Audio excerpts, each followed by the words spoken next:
একজন রাজ্যের নির্বাচিত মুখ্যমন্ত্রী চিটফান্ডের পয়সায় চলেন।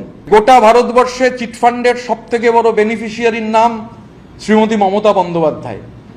এখন একটা প্রাইভেট লিমিটেড কোম্পানিতে লালবাতি জ্বালিয়ে দেওয়ার জন্য যে কাজ উনি শুরু করেছিলেন, এটা 10 বছর আগে শুরু করেছিলেন। এখন ঘটনাচক্রে আপাতত ম্যানেজিং ডিরেক্টর পদে উন্নীত হয়েছেন। এই চিঠির মধ্যে লেখা রয়েছে, এই চিঠিতে লেখা রয়েছে যে একজন রাজ্যের নির্বাচিত মুখ্যমন্ত্রী চিটফান্ডের পয়সায় চলেন।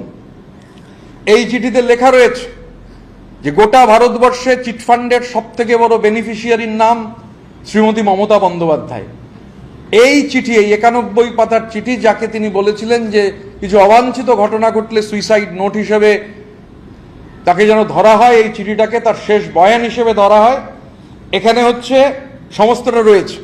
তো আমি তো কুইজ মাস্টার, আরেকজন ম্যানেজিং ডিরেক্টর, তাকে অনুরোধ করবো আপনি যেখানে খুশি, পার্লামেন্টে হতে পারে, পার্লামেন্টের বাইরে হতে পারে, স্কুলে কলেজে গিয়ে জিজ্ঞাসা করুন যে কার সম্পর্কে বলা হয়েছে, কে বলেছেন, যে কে উত্তর দিয়ে দেবেন। এখন আমার খুব সিম্পল বক্তব্য, যেহেতু আমার ধারণা আপনাদের কারুর কাছে এই চিঠিটা নেই, একজন প্রাণসখা আর হাতে গোনা 2-1 কাছে চিঠিটা পৌঁছে দেওয়ার ব্যবস্থা হয়েছিল। আমি চিঠিটা পড়েছি এবং চিঠিটা পড়ার পর আমার মনে হয়েছে এই যে বেঈমান বেঈমান, গদ্দার গদ্দার, তো সলতেটাকে পাকানো শুরু করেছিলেন, 10,000 টাকা দিচ্ছেন পার্টির সাংসদ হিসেবে, আবার একই সঙ্গে প্রধানমন্ত্রী, স্বরাষ্ট্রমন্ত্রী, সিবিআই এর অধিকর্তাকে গোটাটা লিখে বলছেন যে গোটাটা হচ্ছে তদন্তের আওতায় আনা হোক।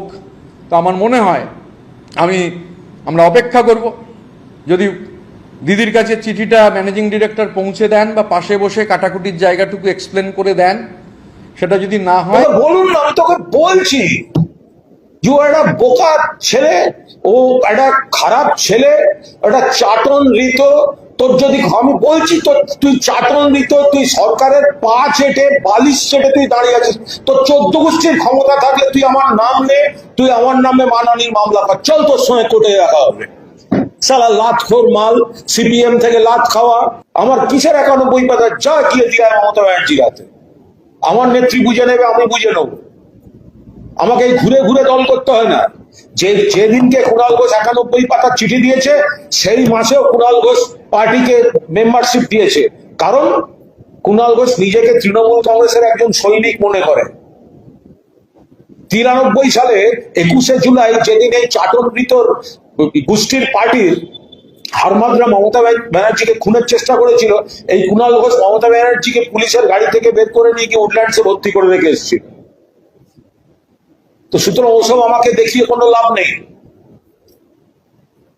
একের পর এক আমার ভাবতে ভালো লাগছে, চাটন ঋত, চাটন ঋত, চাটন ঋত শুধু মেয়েটার সঙ্গে অন্যায় করেনি, তার টাকা নিয়ে বিদেশ গেছিল বলে অভিযোগ ছিল।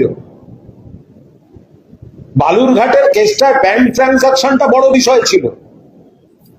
বালুরঘাটের কেসে ব্যাংক ট্রানজাকশন দেখছেন না, তৃণমূলের টাকা নিয়ে জিতে তৃণমূলকে বদনাম করছে।